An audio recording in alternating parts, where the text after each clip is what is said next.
I told you before that I have a few Scottish ancestors, and I've also mentioned that quite a few people in County Antrim and parts of County Down have a distinct Scots accent.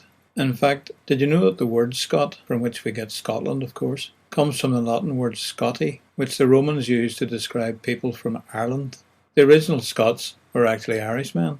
In the early 7th century, there was an area of western Scotland and most of County Antrim, which was known as the Kingdom of Dalriata or Dalriada.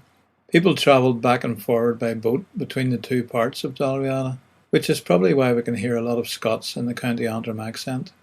Now, if you come to visit County Antrim, the place you can't afford to miss is a wee spot on the north coast of Antrim, near the town of Ballycastle. It's called the Giant's Causeway.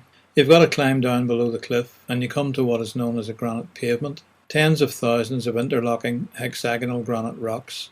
They start up the cliff behind, looking like huge organ pipes, the Giant's organ.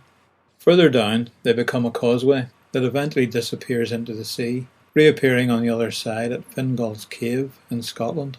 Hundreds of thousands of people come every year to visit this place, and of course to absorb the legends about the giant. Well, two giants actually. On the Irish side was a boy called Finn McCool, who is supposed to have built the causeway, so he could walk over to Scotland without wetting his feet. Apparently he fell out with the Scottish giant and dug out a big piece of sod to throw at him.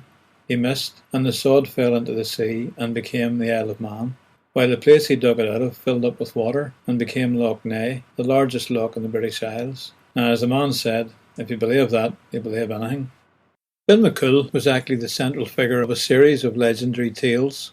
He may have been a very big man, but he certainly didn't create the Giant's Causeway, Loch Ness, or the Isle of Man. He was a great warrior, and the leader of a band of warriors and heroes who defended Ireland and the High King against invaders, pirates, and sometimes other local kings. His warriors were known as the Fianna, and the tales about them are known as the Fenian Cycle. The stories of Finn, which means fair or white-haired, so he may have been either blonde or prematurely white, involve a lot of magic. His wife had been turned into a deer and only took human form when on Finn's land. He himself had magical knowledge through once burning his thumb on the salmon of knowledge and then sucking it. So when he needed that special knowledge, he would suck his thumb and it would come to him.